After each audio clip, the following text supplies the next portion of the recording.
Anything else? Jonathan, you want to go to the Blackboard part? Yes, so we're probably going to end up with more questions and answers by the time I'm finished, because I would not say that I've used it. I think just maybe the first thing to say is what's interesting about it is it doesn't only have to apply to MCQ. So that's the first interesting thing. Because essentially what it's doing is it's looking at the questions you asked, and so whether you do the word, one word thing, or I like to use, because I'm in the financial side of things, I like to use a thing called multiple blanks. Okay, and so I ask a question with multiple blanks, and by the time I'm finished, I can also see the same things that apply there.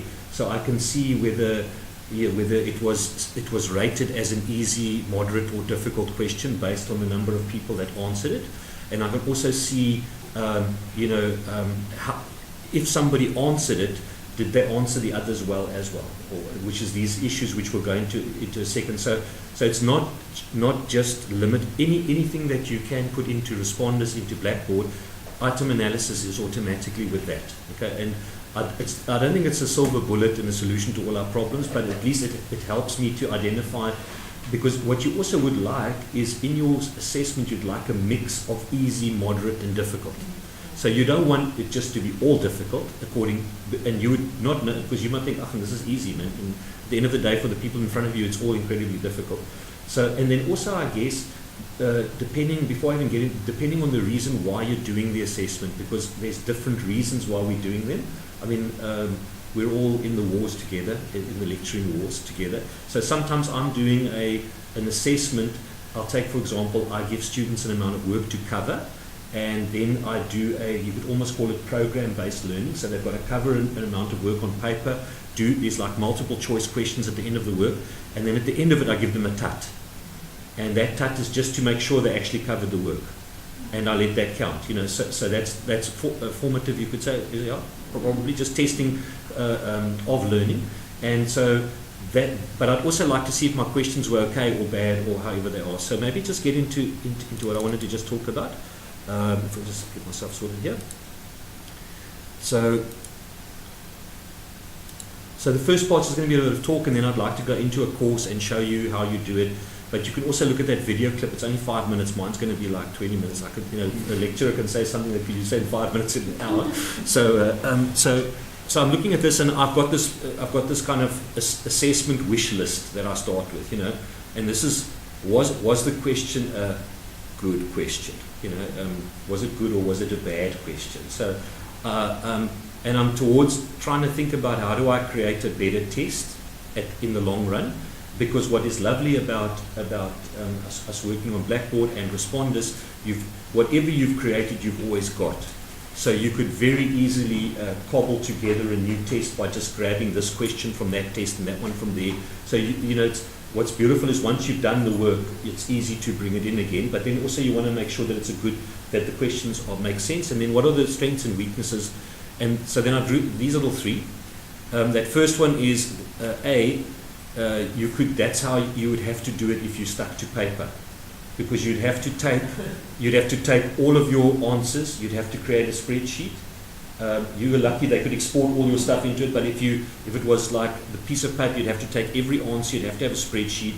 You'd have to put A, B, C, D. You'd have to put 1, 0, 0, zeros, whatever. And when you finish, you'd have to add all of that little lot up, and then you'd be bored by them in any case. So And then the other thing is sometimes we talk about a normal distribution, and that can be the least correct guesses and the most correct guesses, right? Can be a normal distribution lots of times. So and then I've got my third one. That's what happens. And after that, that's where you end up when you're trying to do this on a paper basis. Okay? So now this thing about a good question, and it's going to align. Please jump in, because I'm just talking from a layman's term. I wouldn't call myself a statistician or like relevant.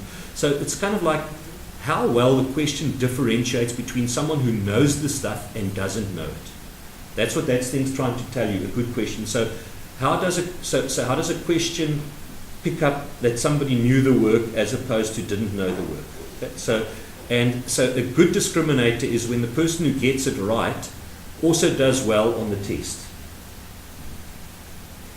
Yeah, so that must mean they knew the work, because they did well in your question, and they also did well in general, but then there were some that maybe did well in that question and did badly in the test. Okay, so it's trying to pick up, does this differentiate between someone that knows and doesn't know? Okay? And the test is okay, you got it right and you got all the others right, so you knew we got a lot right. Or you got it right, but so there's a correlation. It's this Pearson's correlation coefficient that's at the back of the Blackboard thing. So this is how the Blackboard thing is doing the calculation at the back end and coming up with that, with a value, a range between -1 and 1. So when you see the Blackboard thing, it's going to give you something between there, and they flag it if the value is less than 0.1 or is negative. Okay, so what that means, I'm not so sure, but anyway, so it flags it. So if that correlation is not great, in other words, they got it right, but they got all the rest wrong.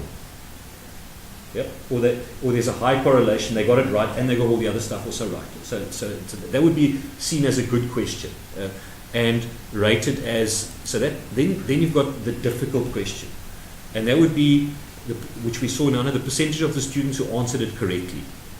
And they would say if more than 80% got it right, it would be seen as an easy question. And then hard, less than 30%. I don't know if your intervals were maybe a bit lower. No, but mine is yeah. different according to the number of options available. Yeah, so which I think is better than, because this one doesn't look at it, it just looks at the yes, no type of thing. And then they're saying difficulty levels that are higher than midway between chance and perfect do a better job differentiating students who know the test than not.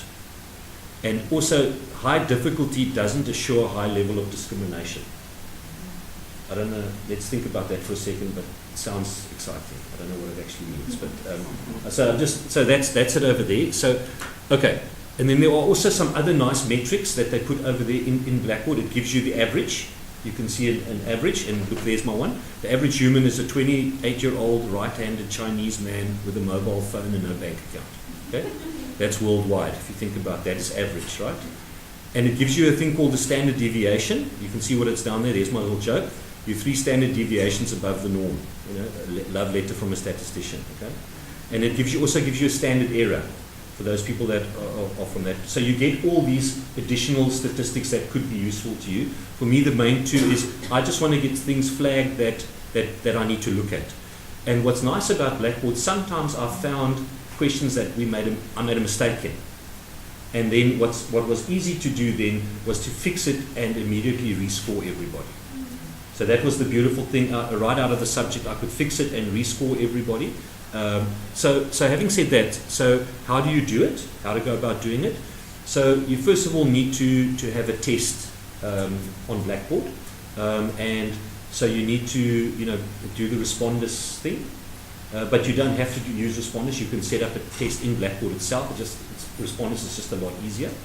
Let the students complete it, and then you can run it from different places in the course. I'll show you in a second where you do that, and then you can start looking at it. So you can start from your perspective having a look. So let me do that. So I'm going to just go onto Blackboard for a second here, if I can just get it. So. Sorry, are there any questions at the moment? Please shout anytime. I want to ask how you go about fixing and rescoring. If there was an error in the way the question was set, yes, then you realize after the student has written. Yes. Okay. The tricky thing is because that's what used to happen to me. So sometimes I might have been a bit lazier than I thought in accounting, right? So I'm working and I see, my answer's wrong.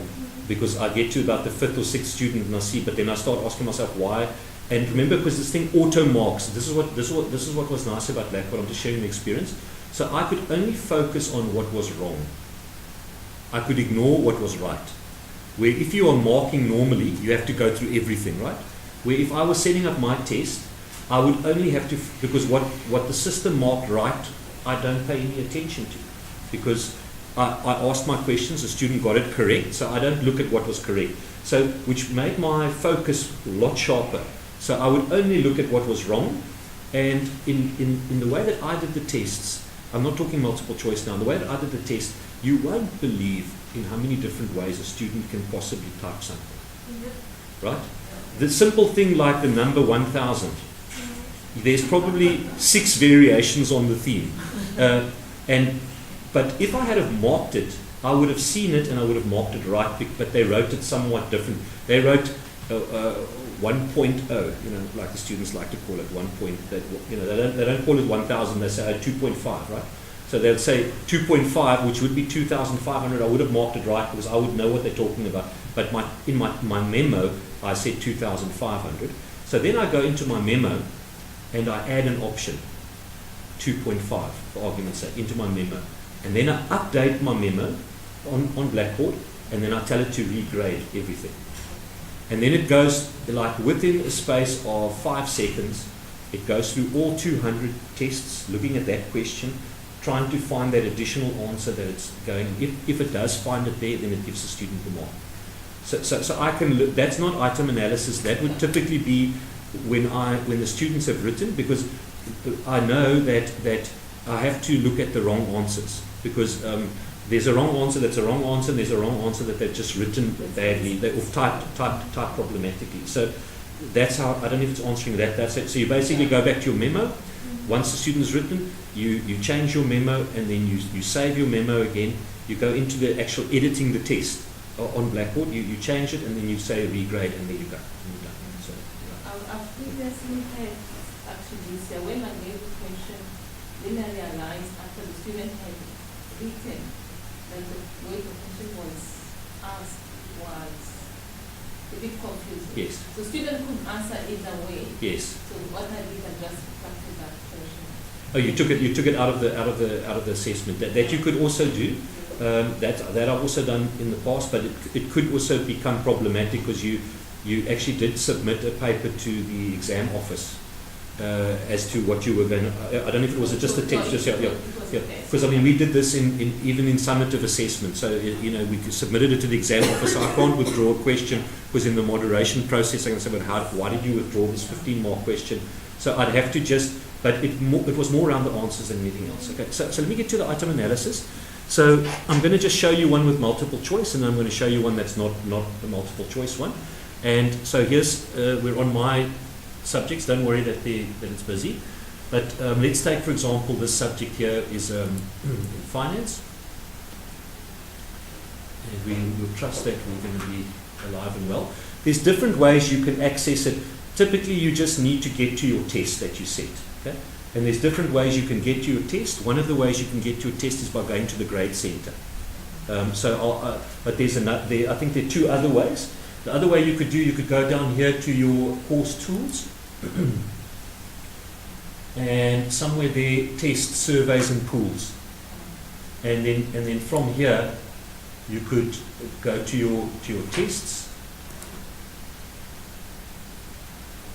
and then you could see your different tests that you gave them over there, and you could then over there you've got item analysis. So you could do it that way. That's one way you could do it. The other way you could do it is you could go to the grade center. I shouldn't be looking there. I can look here. What's wrong with me? What's wrong with me? I'm not used to sitting down and working. This is very weird. It's actually extremely weird. So yeah. It's been a busy day. Okay, so and obviously there's my and I just want to take, so it was, let's take this one, and over there you can see you've got your item analysis. I need my glasses so I could so there you've got your where are we? Can you help me out? Where's item analysis? Are you seeing it? I looked at mine earlier today. I couldn't find it on that list that way that you just showed me. I couldn't find it there. I was looking for it, and I've seen it before. Yeah, I've seen it before here as well. I also don't know if it was moved from there because I couldn't find it. Okay, because it used to be there. Yes. You used to be able to find it quite easily here. Am I maybe missing something? No, I don't think so. I was also wondering that am I looking at the wrong place there? No. Did I move it? No, it should theoretically be here. But okay, I don't want to hold our process up. So let me just go and do it from the test side. So let me go and look at my surveys and pods over there. Pools. My tests. And let me go to this one over here. I'm just showing you how you go about doing it. And then you go for item analysis. I've already run it, but you can see there you can select which test you want to run it for. And you would run it once the students have completed, and even maybe once you've gone through the memo yourself and made your adjustments. Now you're done with it at that stage. And so I did comprehensive, let's do this other one, so we'll just run it there. And it runs it, and then it sends you an email to your email address just telling you it's done it. Yeah, it's done already. And so if I look at, now let's go in and have a look at it a little bit. So here it says there were 84, it gives you a bit of statistics. There was a possibility, 25 marks, there were 25 questions. There were 84 people that completed it. The average score was 15.73, and the average time it took the people to do it was 31 minutes. That also helps me because I said it lasted 45 minutes, so I knew maybe I could put a bit more pressure on the people and make it 30 minutes because they could actually, so they had extra time, more than enough time to complete it. And then it's identifying for me what it's saying, this issue of discrimination, which is, did the person do well in that one, but also do well in the test? And then it's telling me I had 16 good questions, I had 7 fair questions, and I had 2 poor questions according to that concept. And in terms of difficulty, it's telling me about my easy, my medium, and my hard questions. And what's nice is there's a little description of each one of them there, so you can see what they're talking about. And then down here it gives me the whole breakdown. And here I can look at here I've got any question type.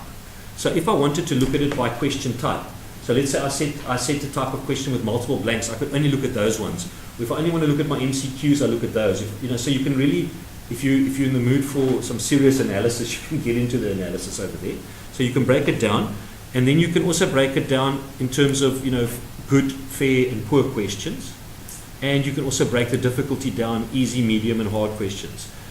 And then what it's also doing, it's flagging with a little coloured thing there what ones you should look at based on it within the rules. And then what you can do is, let's take that question.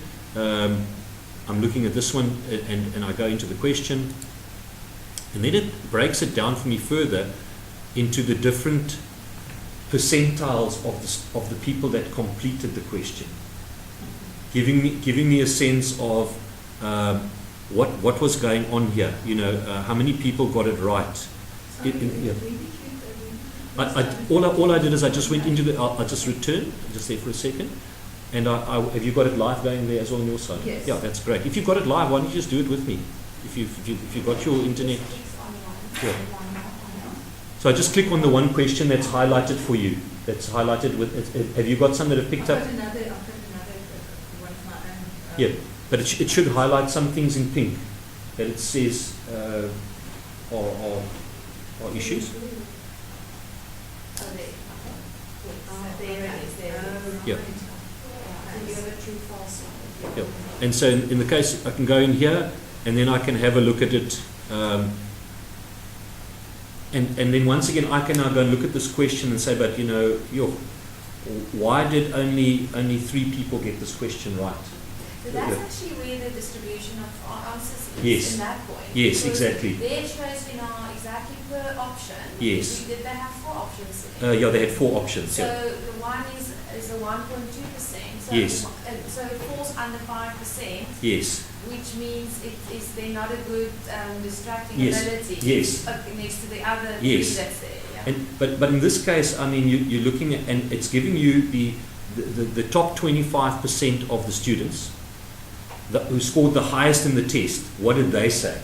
So it's breaking the distribution of your students that did the test into this test, into this specific question. So now if my top 25% of my students got it, only 3 of them got it right, then there's a problem, and I need to go back to this question and maybe look at this lousy question: sometimes true, always true, never true, and another answer, which is maybe a lousy way to state it. I just inherited this maybe from someone else, and maybe I should fix it. I should look at it. But it's highlighting that. It's highlighting that for me, and then I could basically go back, and it's recommending that I review the question, and it's breaking it down in the case of multiple choice into the lots of people that completed it. So that would be multiple choice. I don't know if there's any questions on that. And so from there, what you could do is you could decide to change your question, run it through your next cohort, and compare your two results with each other. It's because it's within the one subject, so your question should be changed or made better, and then you run it again and see, okay, what does it throw out this time? We could have a group issue playing a role there again, but it's clear that this question is actually problematic, because if all the top students were getting it wrong, then that generally means that lots of people must have been getting it wrong. There it is again. But also what I found, it could also be that when you select your answer for the system, you could select the wrong answer. Yes. As the one who sets it is. You can say B is the actual answer, but it's actually C. It's a mistake. Yes. Yeah. So that's on. So let me show you one then that's now not multiple choice, because exactly the same thing applies, although it's probably a bit more difficult, because take my that I use as multiple blanks. So there would have been like 7 answers that the person could have given. But obviously my scoring within that thing is what's right's right, and so the person would get 5 out of 7 or 3 out of 7, depending on how many of the 7 they got right in that subsection. So let me do that quickly. Let me take another subject. I think financial accounting. Let's just look at that. Also, you notice I'm going back a little bit because I'm not that actively involved with this anymore. So I'm doing other things now at the moment, but this is when I was still looking at it from my side. So I'm going to just look at financial. I don't know what the latest guy's doing. I just know what I used to be doing. So let's look at financial accounting. Let's go back to here somewhere. I think that was the one I looked at. And looking at the grade center. Grade center, I hope it's still there. It should still be there. And let's see, I think there was a. Well, let's take this one here. Is it giving it to us now? Is it? Oh, I can't believe that it was here last. We don't see it, eh? No, it's okay. So because I'm also used to getting it over there. So let me just quickly go and look at the course tools. Let me go down to the tests, surveys and pools. Tests. So let's take, see, we did quite a lot of tests over here. I'm not sure which one I should take. Let me do June exam. Let's do that one. Analysis. Let's just do it. As you see, it doesn't take long to do what it needs to do. Imagine how long it would take you to do it. And there it's done already. And looking at it, so see here, so 17 good, 2 fair, 1 poor, 1 it can't calculate, 17 medium questions. So maybe that wasn't such a great exam, because I only had 1 easy question. Out of the 21 questions, I had 1 easy question, and I had 17 medium and 3 hard questions. So there should be a blend. You should maybe start easy and end easy, like how we've been taught in terms of assessment, where people's attention peaks in the middle of a paper. So it should be, the difficult stuff should be pretty much in the middle, and the easy stuff should be in the beginning and the end. And so, but this is, and then you can see here, here's all my multiple blanks. And the same thing is coming up where it's saying, let's take what I did here. I think this looks almost like it might go. Okay, right. How does that sound? You don't want that happening to you. Now, I think this might be because it's an old thing. I don't know if I've got, let me just see. Should we check what the latest guy's been up to? Maybe he's been doing assessments. Let's just check this subject last year quickly, just for interest sake. 2016. Should we check? No, let's check 2017. That might be embarrassing. Let's check 2016 quickly. And let's just go and look at this person. As I said, I'm trusting that they're still using it. And let's just look at the tests. See if they were doing that. They seem to still be doing it. There's a mid-year paper.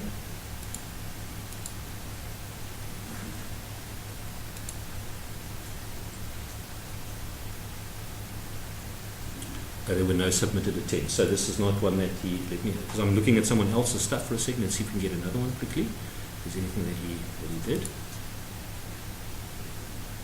See, I think there we already saw if you don't have any attempts there, you can't obviously get any item analysis. So you need to have attempts. I wonder if it's maybe this one here, junior exam. Should we try that one?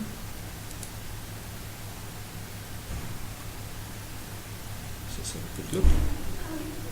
Yes. Yeah.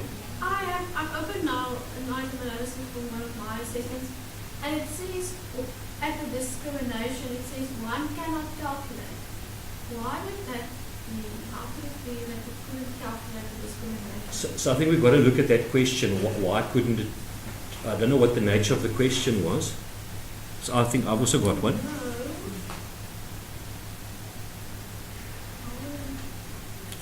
I think we should actually look at that one.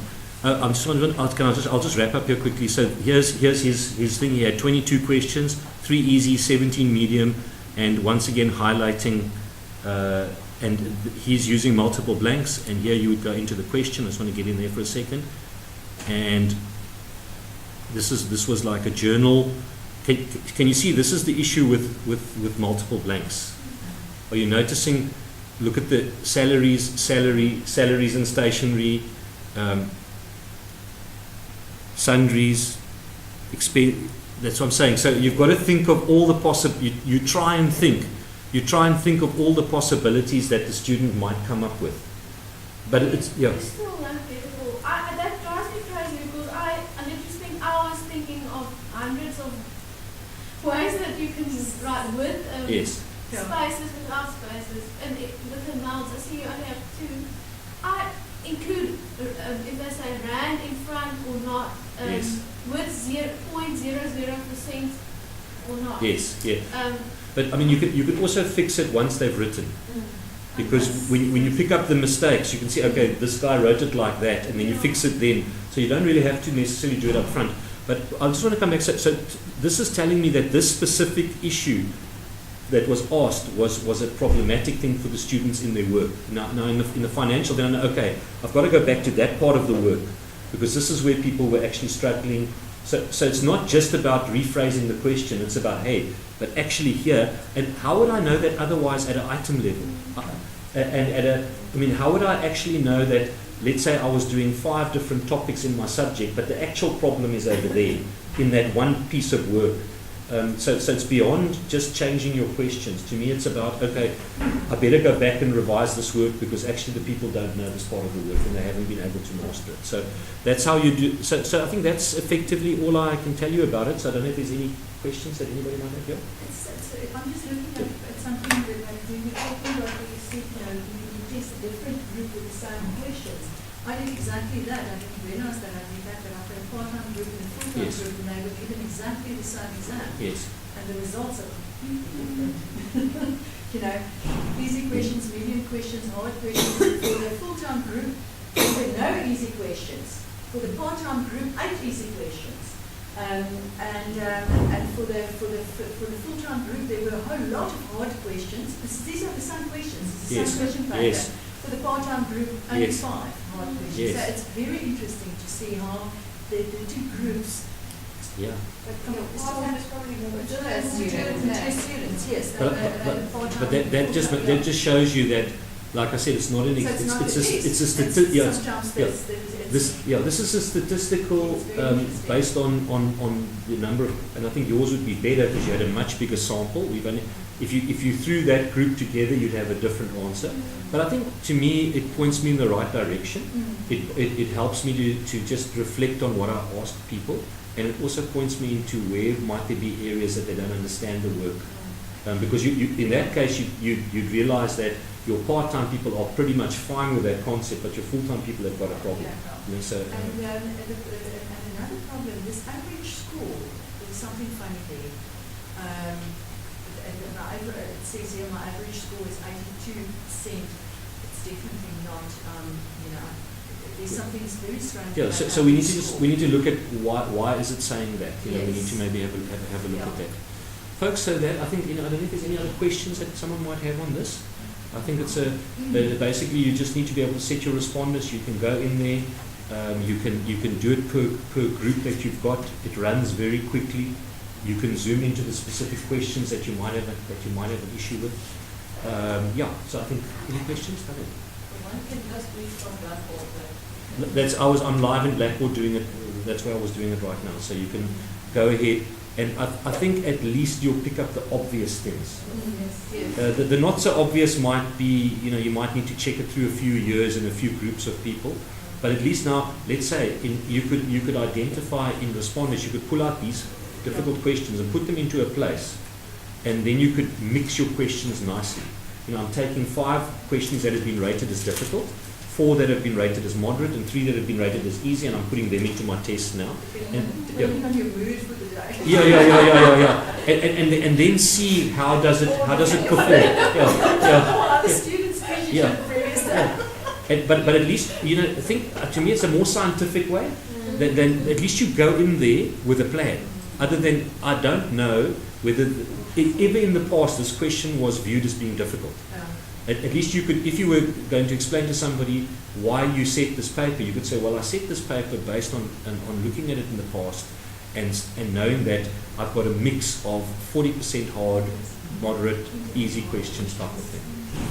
Thanks. Right. All right. Thank you.